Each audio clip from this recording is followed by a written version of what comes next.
বসিরহাটে গতকাল রাত 9:30 যেখানে চায়ের দোকানে বসে থাকার সময় তৃণমূল নেতাকে গুলি করে কুপিয়ে খুন করে দুষ্কৃতীরা। এই ঘটনায় 4 জনকে গ্রেফতার করেছে পুলিশ।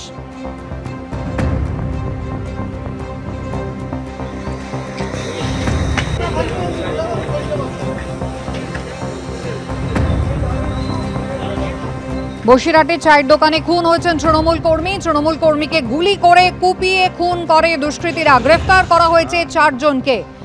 রাত 9:30 নাগাদ তৃণমূল কর্মীকে খুন করা হয়। বসিরহাটের গোটরা পঞ্চায়েতের ঘোনা বাজারের ঘটনা। ভরা বাজারে খুন করে পালিয়ে যায় দুষ্কৃতীরা। এই ঘটনায় ইতিমধ্যেই 4 জনকে গ্রেফতার করা হয়েছে। পুরনো শত্রুতার জেরে খুন, এমনটাই প্রাথমিক তদন্তে জানিয়েছে পুলিশ।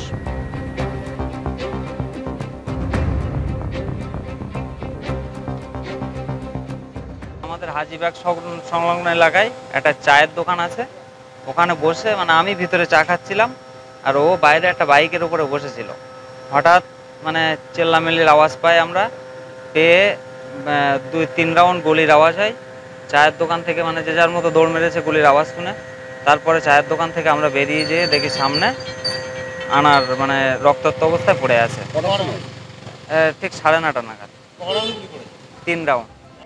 রাজ্য সশস্ত্র পুলিশের 8 নম্বর ব্যাটালিয়ন স্থানান্তরের বিজ্ঞপ্তি জারি হয়েছে। গতকাল ব্যারাকপুর থেকে স্থানান্তর করা হয়েছে সুতিতে। জঙ্গিপুর পুলিশ জেলার সুতিতে ব্যারাকপুর থেকে স্থানান্তর করা হলো রাজ্য সশস্ত্র পুলিশের 8 নম্বর ব্যাটালিয়ন। গতকাল পুলিশ ব্যাটালিয়ন স্থানান্তরের বিজ্ঞপ্তি জারি হয়। ময়ূক ঠাকুর চক্রবর্তী রয়েছেন আমাদের সঙ্গে। ময়ূক, এই ব্যাটালিয়ন স্থানান্তরের কোনো বিশেষ কারণ কি রয়েছে? দেখো কুসুমিতা, কিছুদিন আগেই মুর্শিদাবাদের সুতি, শামশেরগঞ্জ, রঘুনাথগঞ্জ, ওমরপুর এই সমস্ত জায়গায় ওয়াকফ বিলকে কেন্দ্র করে অশান্তি ছড়িয়ে পড়ে এবং পরিস্থিতি এমন জায়গায় যায় যে সরকারি সম্পত্তি নষ্ট, পুলিশের গাড়ি জ্বালানো এবং এই স্টোন বেল্টিং এর মতো ঘটনা ঘটে। পরে বিরাট পুলিশ বাহিনী যায় এবং জঙ্গিপুরের তৎকালীন যে পুলিশ সুপার তাকেও তার ঘটনার পরে রাজ্য সরকারের তরফ থেকে ওখান থেকে সরিয়ে দেওয়া হয়। যদিও সেটা দাবি করা হয় যে সেটা রুটিন বদলি। এবং তারপরেই যেটা দেখতে পাওয়া যাচ্ছে যে ব্যারাকপুরের স্টেট আর্ম পুলিশ, রাজ্য সশস্ত্র পুলিশের যে 8 ব্যাটালিয়ন যার হেডকোয়ার্টার ছিল ব্যারাকপুর, সেটাকে ওখান থেকে শিফট করা হলো এবং 8 ব্যাটালিয়নকে ব্যারাকপুর থেকে শিফট করে জঙ্গিপুর পুলিশ জেলার সুতি সেখানে স্থানান্তরিত করা হয়েছে। যেটা মনে করা হচ্ছে যে যেহেতু এর আগে ওখানে একটা আইন শৃঙ্খলা জনিত অবনতি পরিস্থিতি তৈরি হয়েছিল, ঠিক সেই কারণেই ওখানকার যে পুলিশ ফোর্স সেগুলোকে স্ট্রেনথেন করার জন্যই এই সিদ্ধান্ত নেওয়া হয়েছে। ময়ূক, ধন্যবাদ।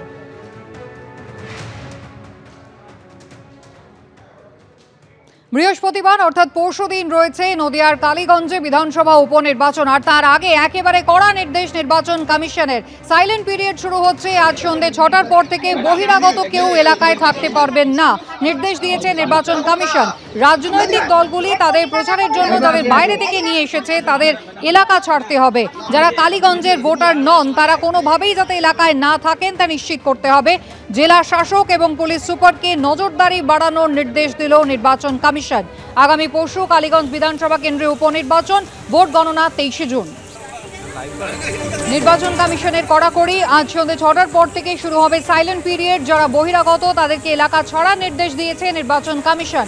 রাজনৈতিক দলগুলো ভোটের প্রচারের জন্য যাদেরকে বাইরে থেকে নিয়ে এসেছে তাদের এলাকা ছাড়তে হবে। যারা কালীগঞ্জের ভোটার নন তারা কিন্তু কোনোভাবেই যাতে এলাকায় থাকতে না পারেন তা নিশ্চিত করতে হবে এসপি এবং ডিএমকে। নজরদারি বাড়ানোর নির্দেশ দিল নির্বাচন কমিশন। পরশুদিন কালীগঞ্জ বিধানসভা কেন্দ্রে বিধানসভা উপনির্বাচন রয়েছে আর 23 তারিখ রয়েছে ভোট গণনা।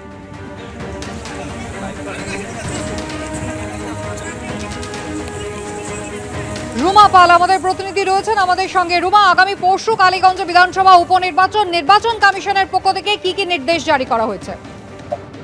দেখো, আজকে সন্ধ্যে 6টায় কিন্তু সাইলেন্ট পিরিয়ড শুরু হয়ে যাচ্ছে, অর্থাৎ সমস্ত প্রচার কিন্তু বন্ধ হয়ে যাচ্ছে। সেক্ষেত্রে কিন্তু নির্বাচন কমিশন নির্দেশ দিচ্ছে যে বহিরাগতরা যারা এলাকায় রয়েছেন, অর্থাৎ যারা রাজনৈতিক দলগুলি যারা সমর্থকরা রয়েছেন তারা কিন্তু প্রচারের জন্য বাইরের থেকেও আসেন, সেক্ষেত্রে কিন্তু তারা আর এলাকায় থাকতে পারবেন না। এমনকি যে এলাকার তারা ভোটার নয় তারাও কিন্তু এলাকায় থাকতে পারবেন না এবং সে কারণে পুলিশ সুপার এবং তার সাথে সাথে জেলা শাসককেও কিন্তু কড়া নজরদারির নির্দেশ দিয়েছে নির্বাচন কমিশন। অর্থাৎ সমস্ত এই কালীগঞ্জে যে সময় 309টি বুথ রয়েছে সেখানে সমস্ত জায়গায় যে উপনির্বাচন হবে সেক্ষেত্রে পুরো এলাকায় যাতে কোনোভাবে বহিরাগতরা না থাকে সেক্ষেত্রে কিন্তু কড়া নজরদারি বাড়ানোর নির্দেশ দিয়েছে নির্বাচন কমিশন। রুমা, ধন্যবাদ। বিধানসভা উপনির্বাচন কালীগঞ্জে আর একেবারে শেষ পর্বে তৃণমূল কংগ্রেসের প্রার্থী আলিফা আহমেদ তিনি আজকে পায়ে হেঁটে প্রচার করলেন এলাকায়।